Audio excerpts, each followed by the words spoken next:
తెలుగు కథా స్రవంతికి దర్భా లక్ష్మీ అన్నపూర్ణ స్వాగతం. ఇవాళ రాగమయం 9వ భాగంలోకి వెళ్ళిపోయి కథ ఏం జరుగుతుందో చూద్దామా మరి? రాజశేఖరం ఇంటికి వెళ్ళేసరికి ఇల్లంతా నిశ్శబ్దంగా ఉంది. ఉదయం వేళల్లో అలా నిశ్శబ్దంగా ఉండటం అతనికి కించిత్ ఆశ్చర్యాన్ని కలిగించింది. సాధారణంగా ఈ వేళప్పుడు పిల్లలు స్కూల్ డ్రెస్ వేసుకోవటానికి, టిఫిన్ తినటానికి మారాం చేస్తూ లక్ష్మమ్మని ఇబ్బంది పెడుతూ ఉంటారు. పిల్లల బాధ్యతని పూర్తిగా చూసుకునేందుకు లక్ష్మమ్మని నియమించింది రాగిణి. పిల్లల్ని నిద్ర లేపటం దగ్గర నుంచి స్నానాధికాలన్నీ చేయించటం, టిఫిన్లు తినిపించి, పాలు తాగించి, స్కూలుకి వెళ్ళటానికి సిద్ధం చేయించటం ఇవి ఆమె బాధ్యతలు. ఆమెకి మిగతా పనుల బాధ్యతలేమీ ఉండవు. శుభ్రత లోపిస్తుందేమోనని రాగిణి భయం. పొద్దుటే స్కూలుకి వెళ్ళే సమయంలో చెప్పిన మాట వినకుండా వాళ్ళు అల్లరి చేస్తుంటే లక్ష్మమ్మకి రాగిణి తనని ఎక్కడ కేకలేస్తుందోనని ఆమె పడే భయం, ఆతృత రాజశేఖరం రోజు కళ్ళారా చూసి జాలిపడుతూనే ఉండేవాడు.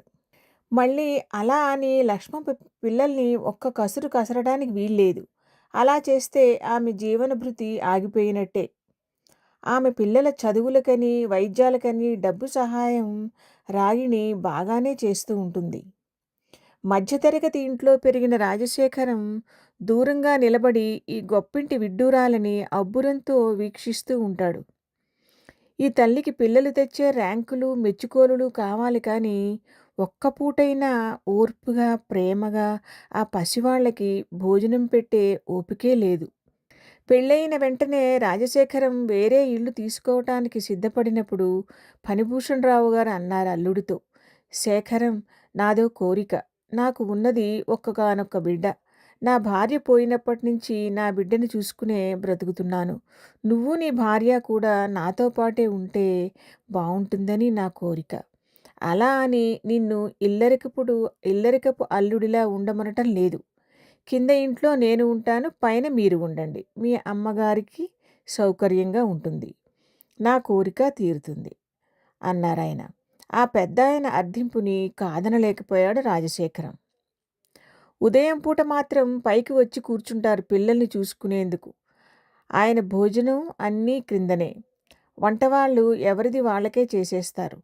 పిల్లల కేకలతో, మధ్య మధ్యలో రాగిణి అదిలింపులతో, ఆ మధ్యలో తాతగారి లాలింపులతో ఉదయం పూట హడావిడిగా ఉండే ఆ ఇల్లు ప్రస్తుతం నిశ్శబ్దంగా ఉంది. పనివాళ్ళు అప్పుడప్పుడు పనిమీద అటు ఇటు తిరుగుతూ చిన్నయ్యగారు రావటం చూసి గబగబా దగ్గరికి వచ్చి అతని చేతిలోని బ్యాగులు అందుకున్నారు. ఇంతలో లక్ష్మమ్మ బయటికి వచ్చింది. పిల్లలు అమ్మగారు ఎక్కడ లక్ష్మమ్మ?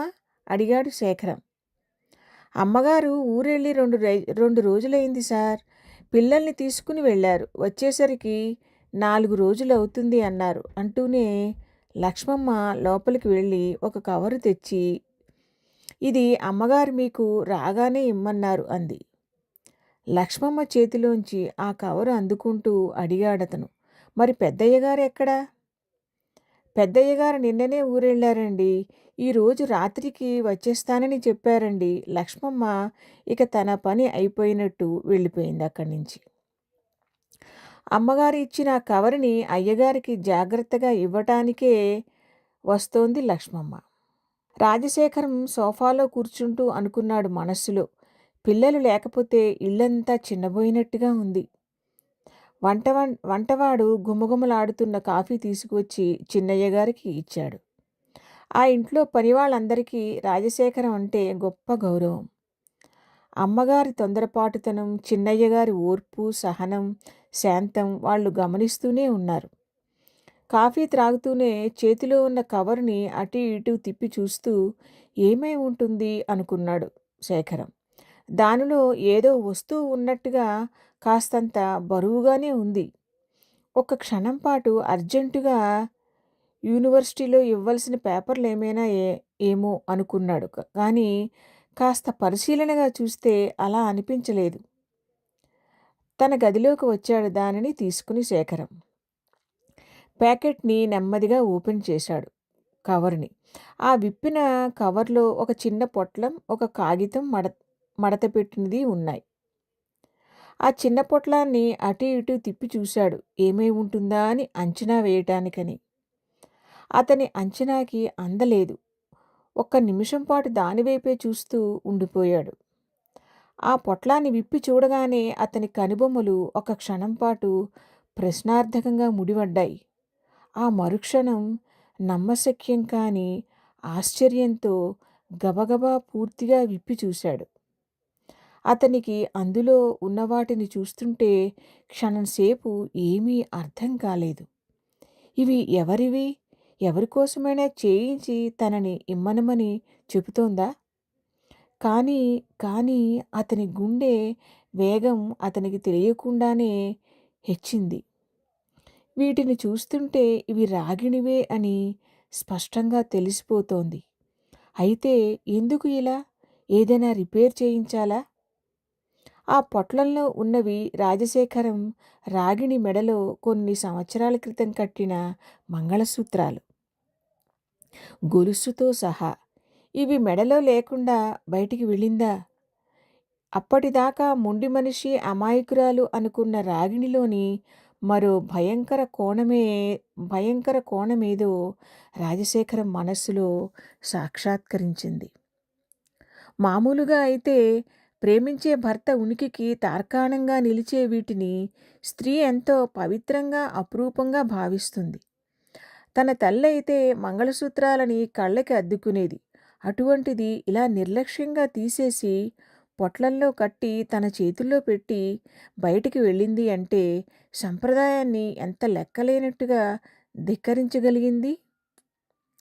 సంప్రదాయంలో ఉన్న చెడుని ధిక్కరించడంలో ఎవరి ఔన్నత్యం అయినా పదింతలు అవుతుంది.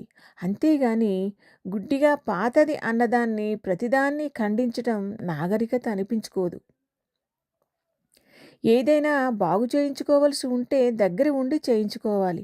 రాగిణి మెడలో కదలాడవలసిన ఆ మంగళసూత్రాలు ఇలా తన చేతిలో ఉండటం అతనికెందుకో సన్నటి జలధరింపులాంటిది కలిగింది. ఎంతటి ధీరుడైన సంప్రదాయాన్ని ఉగ్గుపాలతో జీర్ణించుకున్న వ్యక్తి రాజశేఖరం. ఆడవాళ్లు ఇంతటి సాహసం చెయ్యగలరన్న విషయం అతని ఊహకి అందలేదు. ప్రయాణ బడలికతో కుర్చీలో వెనక్కి వాలి కొద్దిసేపు కనులు మూసుకున్న అతను నెమ్మదిగా కళ్ళు తెరిచి ఆ కవర్లో ఉన్న పేపర్ మడత విప్పాడు. అవటానికి అది పెద్ద కాగితమే అయినా అందులో అక్షరాలు కొద్దిగానే ఉన్నాయి. నెమ్మదిగా ఆ అక్షరాల వెంట నడిచిన అతని కనులు నమ్మశక్యం కానట్టుగా మనోవేగంతో ఆ అక్షరాల వెంట మరోసారి పరుగుతీశాయి. ఎన్నిసార్లు చదివినా భావం మారదుగా. రాజశేఖరం గుండెల్లో విస్ఫోటనం చెందిన అగ్నిపర్వతాలు. ఆ కాగితంలో ఇలా ఉంది. రాజశేఖరానికి, నేను నాతో పాటు పిహెచ్‌డి చేసిన కళ్యాణ్‌తో కలిసి అమెరికా వెళ్ళిపోతున్నాను. పిల్లల్ని కూడా నాతో తీసుకువెళ్తున్నాను. పిల్లలు నాతోనే ఉంటారు. మీకు నాకు ఎప్పటికీ కుదరదు. నా మీద కోపంతో దయచేసి మా నాన్నగారిని బాధపెట్టకండి. రాగిణి. అప్రయత్నంగా ఆలోచించటం అంటే ఏమిటో తెలియనట్టుగా చిత్రమైన స్థితికి లోనయ్యాడతను. ఎన్నో రోజులుగా తనని అంటిపెట్టుకుని ఉన్న ఆకులన్నీ తన నుంచి వేరై రాలిపోతూ ఉంటే వృక్షం, ఓ ఇది శిశిరం కదూ అని తనకి తనే నచ్చచెప్పుకుంటుంది. తటాలున తన నుంచి తన చిన్నారి పువ్వుని వేరు చేస్తే పోనీలే భగవంతుని పాదాల చెంత చేరుతుందేమోలే అనుకుని చెట్టుకొమ్మ తనకి తనే ఓదార్చుకుంటుంది. మూసుకున్న అతని కనురెప్పల క్రింద ఏవేవో దృశ్యాలు చిందరవందరగా తిరుగాడుతున్నాయి. చిన్నయ్య గారికి ఏమైనా కావాలేమో అడుగుదామని అటుగా వచ్చిన లక్ష్మమ్మ నిర్ఘాంతపోయినట్టుగా కూర్చున్న రాజశేఖరాన్ని చూసి ఆశ్చర్యపోయింది. కానీ దగ్గరికి వెళ్ళే ధైర్యం గాని, విషయం ఏమిటని అడిగే సాహసం గాని చెయ్యలేకపోయింది. మనస్సులో మాత్రం కోపంగా, విసుగ్గా అనుకుంది. ఈ రాగిణమ్మగారు ఈ బాబుకి ఏమి నొప్పి కలిగే పని చేసిందో, చిన్నమ్మగారి తీరే అంత అని నిశ్శబ్దంగా అక్కడి నుంచి వెళ్ళిపోయింది. సహజంగా తన ఆలోచన మీద, మనస్సు మీద అపారమైన నియంత్రణ శక్తి ఉన్న శేఖరం కొన్ని క్షణాల్లోనే తేరుకుని పరిస్థితిని అంచనా వేయటానికి, విశ్లేషణ చేయటానికి ప్రయత్నించాడు. ఒక్కటి మాత్రం నిశ్చయం. రాగిణికి తనకి మధ్యన ఉన్న దూరం పెరగటమే కాకుండా అది శాశ్వతత్వాన్ని కూడా పొందింది. ముడతలు పడింది వస్త్రం సుతారంగా తీసి సరిచేద్దామనుకుంటే అది ముళ్ళ పొదలో చిక్కుకుపోయి రంధ్రాలమయమైపోయిందని అతనికి అర్థమైపోయింది. విరక్తిగా నవ్వుకుంటూ అనుకున్నాడు. రాగిణి ఇంత అమాయకురాలని, తెలివితక్కువదని తను అనుకోలేదు. ప్రేమ అనేది మనుష్యుల్ని మార్చుకుంటూ పోతే లభ్యం కాదు. ఉన్న చోటనే ముందుగా ప్రేమని అందించటం నేర్చుకోవాలి. ఈ విషయం తన పిల్లలకి తల్లి అయిన పిచ్చి రాగిణికి ఎలా తెలుస్తుంది? చెయ్యి అందిస్తానంటున్న ఊబిలోకి అది మెత్తగా ఉందని భ్రమపడుతూ జారిపోవాలనుకునే వాళ్ళని ఎవరు మాత్రం రక్షించగలరు? వృక్షంలో ఒక కొమ్మకి చీడపీడలు మొదలైనప్పుడు అది మందులకి కూడా లొంగి రాకపోతే ఆ కొమ్మని తోటమాలికి తొలగించక తప్పదు. లేకపోతే అమాయకురాలైన వృక్షం అలవిమాలిన ఆప్యాయతతో ఆ కొమ్మకి కూడా ఆహారం అందిస్తూనే ఉంటుంది. తన నాశనాన్నే కొని తెచ్చుకుంటుంది. మనుష్యుల జీవితాలకి తోటమాలి ఆ భగవంతుడే కదా! ఆ కాగితంలోని అక్షరాలు అతని గుండెల్లో గుణపాలు గుచ్చినా అక్కడ ఎప్పటినుంచో సూదులు గుచ్చుకుంటూనే ఉన్నాయి. నొప్పి ఎక్కువైంది గాని కొత్తగా ఏం అనిపించలేదు. పిల్లలు మదిలో మెదలగానే అతని హృదయ వేగం హెచ్చింది గాని వాళ్ళకి అమ్మ ప్రేమే ఎక్కువ మధురం కనుక పోనీలే అనుకోవటానికి ప్రయత్నించాడు. తల్లి అయిన స్త్రీ మిగతా పాత్రలని పోషించటంలో స్వార్థంతో వ్యవహరిస్తుందేమో గాని పిల్లల విషయంలో మాత్రం ఆమెలో దైవాంశం మేలుకొంటుంది. అలా కూర్చుని ఆలోచిస్తున్న అతనికి అనిపించింది, పిల్లలు తన కోసం కలవరిస్తే ఆ లోటుని ఎలా భర్తీ చేస్తుంది? కాలం మరుపుని ఇస్తుంది గాని మునుపటి మాధుర్యాన్ని ఇవ్వలేదు. రాగిణి పరుగులు ప్రేమ కోసం అయితే కాదు. అదే అయితే ఆమె తనని విడిచిపెట్టి పోలేదు. ఎటువంటి అలజడినైనా క్షణాల్లో తన అదుపులోకి తెచ్చుకోగలిగిన అతని అపార శక్తి అతని హృదయ వేగాన్ని తగ్గించింది. వంటవాడు వచ్చి అయ్యగారు అన్నం వడ్డించుకుంటారా అని అడిగేదాకా అతను ఆలోచనల్లోనే ఉన్నాడు. ఇప్పుడు కాదు, కాసేపయ్యాక నేను పిలుస్తానులే అన్నాడు శేఖరం. పనివాళ్ళకి ఏదో జరిగింది. చిన్నమ్మగారు చిన్నయ్యగారిని ఏదో బాధ పెట్టారన్న విషయం అర్థం అయి పెద్దయ్యగారు ఎప్పుడు వస్తారా అని వాళ్ళు ఆత్రంగా ఎదురుచూస్తున్నారు. రాజశేఖరానికి ఒక్కో క్షణం ఈ కష్టానికి తట్టుకొని నిలబడగలనులే అనిపిస్తోంది. ఒక్కోసారి సాధ్యమేనా అనిపిస్తోంది. రాగిణి పిల్లల్ని తీసుకుని వెళ్ళిపోవటం కలా నిజమా అన్న భ్రమ కూడా కలుగుతోంది. ఏది ఏమైనా ఇప్పుడు గట్టిగా ధైర్యంగా నిలబడక తప్పదు. జీవితమన్నది కష్టపడటానికి, దాని ఫలితాన్ని ఆస్వాదించటానికి అన్నది ఇప్పటివరకు తన జీవన సూత్రం. ఏదో ఒక గమ్యాన్ని పెట్టుకుని దానిని చేరుకోవటానికి అహర్నిశలు శ్రమపడటం, అలా శ్రమపడటంలోనే ఆనందం పొందటం తనకి ఇష్టమైన విషయాలు. వివాహం అయ్యేదాకా తన విజయాలు అమ్మా నాన్నగార్ల కోసం అనిపించేది. తర్వాత వాళ్లతో పాటు తన భార్య అనుకున్నాడు. అక్కడ నిరాశ ఎదురైనప్పుడు తన పిల్లల కోసం అనుకున్నాడు. మనిషి తన కోసం తను జీవించటం అంటే తనని ప్రేమించే వాళ్ళ కోసం, తను ప్రేమించే వాళ్ళ కోసం జీవించటమే. మరి ఇప్పుడు ఎవరి కోసం జీవించాలి తను? రాజశేఖరానికి తల్లి జ్ఞాపకం వచ్చింది. ఆ రావటం కూడా ఎంతో ఆర్తిగా. అమ్మ తప్ప తనకెవ్వరూ లేరా?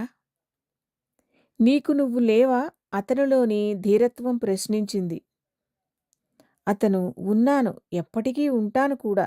కళ్ళు మూసుకుని సోఫాలో వెనక్కి వాలుతూ మౌనంగా తనలోని తనకి సమాధానం చెప్పాడు. ఒక్క క్షణం అతనికి అనిపించింది. ఈ క్షణంలో రాగిణి తన ఎదురుగా వస్తే తను ఏం చేస్తాడు? ఎంతగా ఆలోచించినా జవాబు దొరకలేదు. పూర్తిగా తనకి శత్రువు కాదు, అసహించుకుని అవతలికి నెట్టివేయటానికి. మరి ఆమె తనకి ఏమవుతుంది? తన పిల్లలకి తల్లి. ఆమె సంతోషంగా ఉంటే వాళ్ళు సంతోషంగా ఉంటారు. ఆమె జీవితంలో ఒడిదుడుకులు వస్తే తన పిల్లలు ఇబ్బంది పడతారు, బాధపడతారు. ఇదంతా సరే శేఖరం. ఆమె ఈ క్షణంలో నీకు ఎదురుపడితే ఏం చేస్తావు అంటున్నాను అని అతని మనస్సు మళ్ళీ రెట్టించింది. నువ్వు నేను ఒకటి కాదన్న విషయం స్పష్టమైంది అని అనుకుంటూ ఆమె నుంచి దూరంగా 2 అడుగులు వెనక్కి వేస్తానేమో. అంతేనా? అంతకు మించి ఏమి ఉంటుంది చేయగలిగింది? ఆమె నా నుంచి దూరంగా వెళ్ళిపోవటం అన్నది ఆమెకి సరైన విషయంలా అనిపిస్తోంది. మరి నీకు? నా వైపు నుంచి ఆమె పొరపాటు చేసిందనే అనిపిస్తోంది. మరి తప్పు చేసినప్పుడు సరిదిద్దాలిగా? మనసు ప్రశ్నించింది. ఆమె నాతో ఉంటూ ఎటువంటి తప్పు చేసినా సరిదిద్దుతాను. ఆమె నా బాధ్యతనే కాదంది అన్నాడు శేఖరం మనస్సుతో. మనస్సు మౌనం వహించింది. చీకటి పడే వరకు అతను అలాగే గదిలో మంచం మీద పడుకునే ఉండిపోయాడు. ఇంట్లో ఎవరికీ అతనిని పలకరించటానికి ధైర్యం చాలటం లేదు. రాత్రి 8 గంటలవుతుండగా ఫణిభూషణరావు గారు వచ్చారు. ఇంట్లో పనివాళ్ళందరూ ఆయన కోసమే ఎదురు చూస్తున్నట్టు వీధి గుమ్మంలో గుమిగూడి కూర్చుని ఉన్నారు. కారులోంచి దిగుతూనే ఆయన కించిత్ ఆశ్చర్యపోయారు కూడా. అమ్మాయి ఊర్లో లేకపోతే అందరికీ తీరుబాటే అనుకున్నారాయన మనస్సులోనే నవ్వుకుంటూ. పిచ్చితల్లి ఇంట్లో ఉందంటే ఇల్లంతా హడావుడే అనుకున్నారాయన ఆపేక్షగా. అందరూ ఒకేసారి లేచి అయ్యగారొచ్చారు, అయ్యగారొచ్చారు అంటూ ఆయన ముందుకి ఉరికారు. ఆయన కనుబొమలు ప్రశ్నార్థకంగా ముడివడ్డాయి వాళ్ళ హడావుడికి. ఏమైంది? ఎందుకంతా అలా ఉన్నారు? అడిగారు. అమ్మాయిగారు ఇంకా ఊరి నుంచి రాలేదండి. వస్తుందిలెండర్రా, వెళ్ళింది ఫ్రెండ్ ఇంటికేగా అన్నారాయన. అల్లుడుగారు ఉదయం నుంచి భోంచేయలేదండి. చిన్నమ్మగారి మీద నేరం నేరుగా ఆయనకి చెప్పటానికి వాళ్ళకి సాహసం చాలలేదు. వివరంగా వాళ్ళకి ఏమీ తెలియకపోయినా చిన్నమ్మగారి వల్ల చిన్నయ్యగారు బాధపడుతున్నారని వాళ్ళకి అర్థం అయిపోయింది. వాళ్ళ మాటకి అవునా అంటూ నేరుగా పైన ఉన్న అల్లుడి గదిలోకి వెళ్ళారాయన. హాల్లోంచే పైకి వెళ్లేందుకు మెట్లు ఉన్నాయి. కాళ్ళకి ఉన్న సాక్సులు అలాగే ఉన్నాయి.